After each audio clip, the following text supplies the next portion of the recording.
Sebagai lanjutan dari pembahasan tentang strategi memperoleh laba dari pengendalian biaya, maka kali ini kita akan membahas tentang karakter biaya. Bagaimanapun juga kita harus mengetahui karakter biaya yang ada di dalam suatu perusahaan.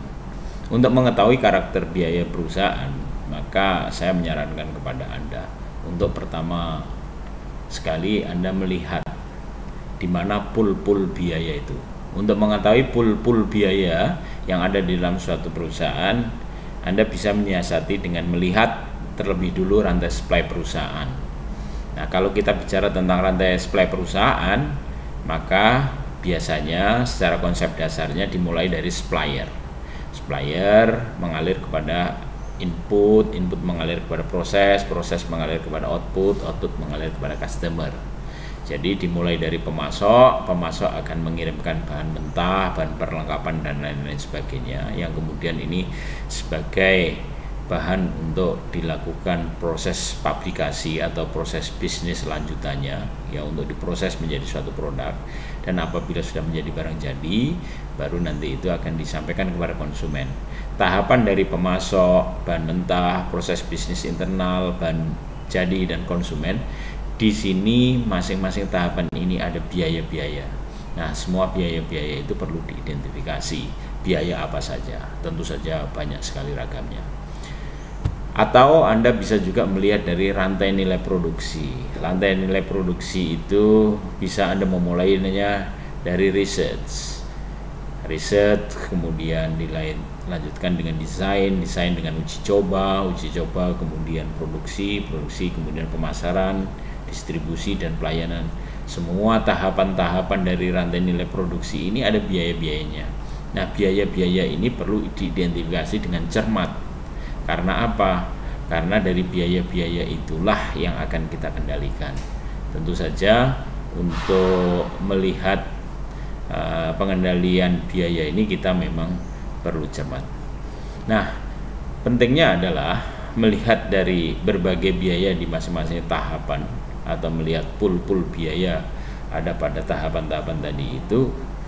Langkah berikutnya adalah kita perlu mengetahui karakteristik biaya. Nah, untuk mengetahui karakteristik biaya,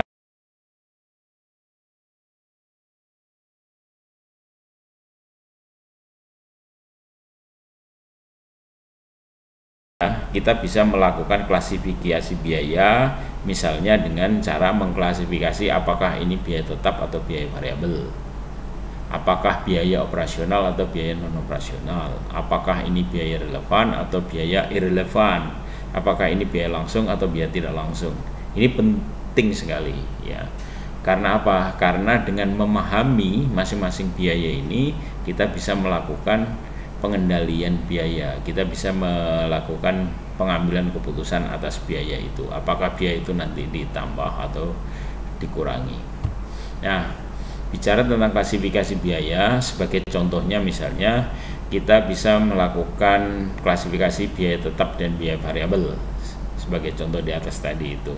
Nah, biaya tetap itu adalah biaya yang umumnya dikeluarkan di awal. Jumlahnya ini tidak tergantung oleh jumlah produksi. Artinya berapapun jumlah produksi, biaya itu tetap dikeluarkan. Nah, misalnya kalau Anda bisnis di industri roti, maka biaya tetap itu seperti biaya untuk mixer, loyang, oven dan lain sebagainya, itu biaya tetap. Berbeda dengan biaya variabel atau variable cost. Biaya variabel ini umumnya dikeluarkan sesuai dengan keperluan. Karena apa? Karena jumlahnya tergantung oleh jumlah produksi. Semakin banyak produksi, maka semakin banyak biaya yang dikeluarkan. Demikian pula sebaliknya, semakin sedikit produksi, maka biaya atas biaya variabel itu juga semakin sedikit. Nah, untuk contoh industri roti, termasuk biaya variabel ini adalah mentega, telur, gula, esens, dan lain sebagainya. Itu contoh-contoh pengklasifikasian biaya, dan Anda bisa melakukan untuk biaya operasional, non operasional, langsung, tidak langsung, relevan, irrelevan. Nah, kembali kepada proses klasifikasi biaya tetap dan biaya variabel. Biaya tetap dan biaya variabel kita bisa gambarkan, kalau kita modelkan di dalam bentuk kurva itu bisa seperti ini. Nah, misalnya kita di sumbu tegak itu aksis P dan di Q adalah yang horizontal, garis horizontalnya ya, ordinatnya Q. Maka kemudian kita bisa melihat kalau V cos itu tentu saja seperti garis merah itu, garis merah. Kenapa? Karena biayanya tidak terkait dengan jumlah output produksi. Berapapun jumlah output produksi, dia keluarnya biaya itu segitu-segitu saja. Nah, itu yang digambarkan dengan V cos, garisnya lurus. Nah, kemudian kalau variabel cost itu seperti garis hijau itu. Garis hijau itu semakin naik output produksinya, semakin jumlah produksinya itu bertambah, maka harganya juga bertambah atau biayanya itu juga bertambah. Oleh karena itu, kurva atau garis variabel cost itu cenderung meningkat dari kiri bawah ke kanan atas. Itulah yang digambarkan dengan V cost. Nah, dua gambaran ini menunjukkan gambar variabel cost dan V cost. Nah, tentu saja dua-duanya ini dikeluarkan oleh perusahaan. Nah, jumlah penambahan dari V cost dan variabel cost itulah total cost.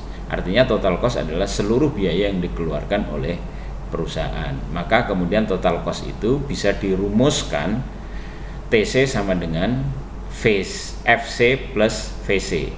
Total cost sama dengan V cost plus variable cost. V cost adalah biaya tetap, variable cost adalah biaya variabel. Nah, TC sama dengan FC plus VC ini adalah total biaya yang dikeluarkan oleh perusahaan. Untuk menentukan biaya per unit, maka perlu dihitung biaya rata-rata per unitnya. Nah, oleh karena itu TC juga perlu dihitung rata-rata per unit, VC juga perlu dihitung rata-rata per unit, FC juga perlu dihitung rata-rata per unit. Gunanya apa? Gunanya untuk menentukan harga suatu produk per unit. Nah, berdasarkan gambar kurvatik seperti itu atau gambar kurva di atas tadi itu, kalau kita hitung, kalau kita modelkan dengan biaya rata-rata, maka akan terlihat seperti gambar di slide ini. Ada 4 model yang saya tunjukkan kepada Anda di situ, yaitu gambar 1, gambar 2, gambar 3, dan gambar 4. Nah, pada gambar 1 itu menunjukkan bahwa rata-rata V cost per quantity. Jadi V cost per quantity itu adalah rata-rata biaya tetap.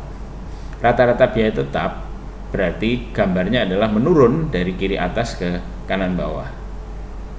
Nah, tentu saja seberapa besar slope-nya, seberapa besar kemiringannya tergantung dari jumlah kuantitas itu. Semakin banyak kuantitasnya, maka semakin datar. Begitu juga kalau kuantitasnya semakin sedikit, maka semakin curam. Nah, curam dan datarnya suatu garis yang ada di V cost per quantity atau rata-rata biaya tetap ini menunjukkan komponen biaya dari V cost nanti itu apakah lebih tinggi atau lebih rendah. Kalau dia gambarnya curam, garisnya itu curam, maka komponen biaya tetap terhadap satu produk itu tinggi. Tetapi kalau datar, maka komponen V cost terhadap unit produksi itu komponennya lebih murah. Nah, itu di gambar 1. Nah, gambar 2 menunjukkan bahwa rata-rata variabel cost menjadi datar. Kenapa? Karena di situ diasumsikan bahwa harga masing-masing input produksi bersifat tetap, harganya itu sama gitu. Misalnya penambahan 1 unit misalnya 1000, kalau nambah 2, 3, 4.000 ya 1000 terus, maka rata-ratanya seperti itu. Oleh karena itu rata-rata variable cost atau variable cost per quantity gambarnya adalah cenderung datar seperti itu ya, datar seperti itu. Nah, penggabungan antara 1 dan 2 ini menghasilkan total cost per unit. Nah, total cost per unit itu kita bisa melihat pada gambar 3 dan 4. Gambar 3 itu menunjukkan total cost per unit atau rata-rata biaya totalnya. Nah, kalau yang gambar 3 itu menunjukkan rata-rata rata-rata total biaya per unit dengan catatan dihitung secara per batch produksi. Jadi per batch produksi itu total biaya variabel dan biaya tetapnya sebegitu saja, maka kemudian kita bisa menghitung rata-rata produksinya. Oleh karena itu gambarnya yang total cost per quantity ini bisa turun hingga pada garis nol. Nah, tapi lain kalau misalnya kalau kita melihat asumsi total cost per quantity untuk yang berkelanjutan, maka garisnya tidak akan menyentuh garis key yang di datar, tetapi dia akan di atas. Yang paling rendah adalah sesuai dengan jumlah variabel cost. Nah, ini yang ada di 4. Nah, tentu saja di dalam realita kecenderungannya adalah total cost per key itu digambarkan seperti gambar nomor 4 itu. Karena apa? Karena yang namanya perusahaan itu berdasarkan prinsip going concern, artinya berjalan secara terus menerus. Kalau berjalan secara terus menerus, maka ada continual product, ada continual production. Continual production inilah yang menghasilkan biaya terendahnya ada di rata-rata biaya variabel. Maka muncullah kurva di nomor 4 itu. Sebagai penjelasan untuk biaya rata-rata seperti ini. Total cost per quantity itu merupakan biaya rata-rata dari total cost, maka disebut dengan average total cost atau ATC. Nah, average total cost ini sangat menentukan strategi perusahaan. Oleh karena itu penghitungan atas rata-rata biaya itu penting sekali, karena ini berkaitan dengan strategi perusahaan, terutama untuk pengendalian biaya. Ya. Average total cost ini mencerminkan keunggulan kompetitif karena di dalamnya itu tersirat skala ekonomis dan skop ekonomis. Ya, artinya apa? Kalau average total cost-nya itu rendah, maka daya kompetitif perusahaan itu akan semakin tinggi. Ya, semakin tinggi. Dan tentu saja yang paling terendah itulah mensiratkan adanya skala ekonomis. Kalau kita memproduksi hingga pada skala ekonomis, maka di situ kecenderungannya akan menjadi laba yang maksimum atau profit maksimum, ya, profit maksimum atau maksimum profit. Nah, tentu saja ini berkaitan dengan skop ekonomis juga gitu. Nah, average total cost itu linear dengan waktu dan penggunaan. Artinya semakin banyak waktu, semakin banyak penggunaan, total cost-nya akan semakin rendah. Dan rendahnya itu seberapa? Ya, sampai titik rata-rata variabel cost tadi per unit tadi itu.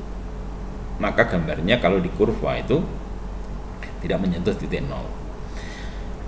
Average total cost semakin murah, maka semakin unggul di pasaran. Inilah yang saya bilang sebagai daya kompetitif di pasaran tadi itu. ATC akan berada pada titik terendah ketika berada pada penggunaan kapasitas yang maksimal. Oleh karena itu penggunaan kapasitas seluruh sumber daya yang ada di dalam satu perusahaan itu betul-betul perlu dicermati. Supaya apa? Supaya kita bisa menentukan biaya yang seminimum mungkin untuk menghasilkan profit yang maksimum tadi. Nah, ini perlu hitung-hitungan ya.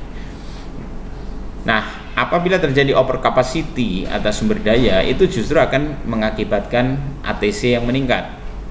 Maka kalau ini terjadi, kurva ATC itu dapat digambarkan secara parabolik, ya, berbentuk huruf U. Kenapa? Kalau itu terjadi penambahan biaya-biaya produksi atas average total cost itu. Nah, sehingga gambarnya kalau kita lihat dalam kurva seperti slide ini, kurva ATC. Kurva ATC itu dari kiri atas ke kanan bawah hingga pada titik terendah. Seandainya Anda menambah lagi biaya-biaya yang tidak diimbangi dengan tambahan dari manfaat, maka total cost-nya akan meningkat lagi. Nah, peningkatan ini berarti terjadi penambahan biaya. Nah, pada konteks gambar ini sebenarnya profit maksimum terjadi pada kondisi laba maksimum yang digambarkan di situ, yang paling terendah titik ATC-nya. Nah, saudara-saudara, ketika kita melihat ATC ini tidak bisa kita hanya melihat ATC saja, karena kalau kita melihat dari ATC saja itu kita melihat hanya dari satu dimensi, yaitu dimensi biaya. Tapi sejatinya kalau kita melihat dari realita bisnis, konteks yang terjadi di internal itu harus kita seimbangkan dengan konteks yang terjadi di eksternal. Artinya kalau kita melihat dari sisi biaya, kita juga harus melihat dari sisi manfaat. Itulah konsep kritik yang dilakukan oleh kaum marginalis sehingga menghasilkan hitung-hitungan tentang biaya marginal. Artinya apa? Konsep biaya marginal itu memperbaiki konsep biaya average total cost, karena average total cost itu hanya dari dimensi biaya saja, tapi kalau marginal cost itu dilihat dari dimensi biaya dan dimensi manfaat. Maka kemudian ada terjadi perbaikan-perbaikan di dalam penghitungan-penghitungan tentang biaya itu. Oleh karena itu menurut saya lebih cermat kalau kita menggunakan biaya marginal. Biaya marginal itu apa? Biaya marginal adalah biaya yang digunakan untuk menentukan biaya yang paling rendah. Marginal cost adalah biaya tambahan akibat menghasilkan suatu tambahan produk lagi. Maka kemudian marginal cost itu dirumuskan dengan perubahan total cost dibagi dengan perubahan quantity, atau delta total cost dibagi dengan delta quantity. Nah, ini yang menunjukkan bahwa rumus marginal adalah mempertimbangkan antara sisi dimensi biaya dan dimensi manfaat tadi itu. Marginal cost dengan nilai terendah merupakan penggunaan biaya yang paling efisien. Nah, marginal cost ini juga bisa digunakan untuk menentukan laba optimum. Kapan laba optimum bisa dilihat dari marginal cost? Marginal cost bisa menunjukkan laba optimum bila marginal cost itu sama dengan marginal revenue, seperti itu. Nah, oleh karena itu saudara-saudara bisa melihat ini gambar di slide ini. Di sini ada titik potong antara marginal cost dan revenue. Nah, revenue-nya misalnya di situ di P1 itu. Ya, di P1 itu adalah marginal revenue. Maka titik potong antara marginal cost dan marginal revenue di situ berarti maximum profit. Artinya di situ sudah mendapatkan biaya titik impas yang sudah ada untung di situ.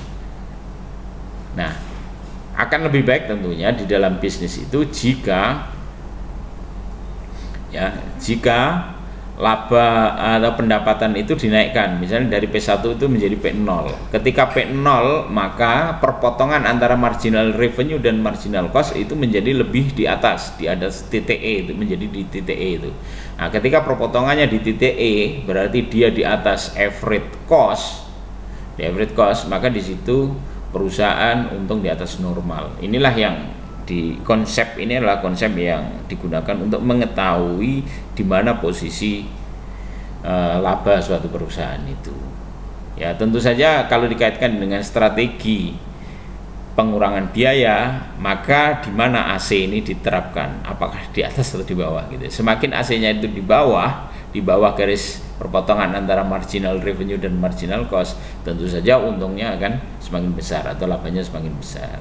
Nah, misalnya marginal cost perpotongan dengan marginal revenue, tapi average total cost-nya ada di atas titik potong antara marginal cost dan marginal revenue, maka di situ adalah yang terjadi adalah rugi.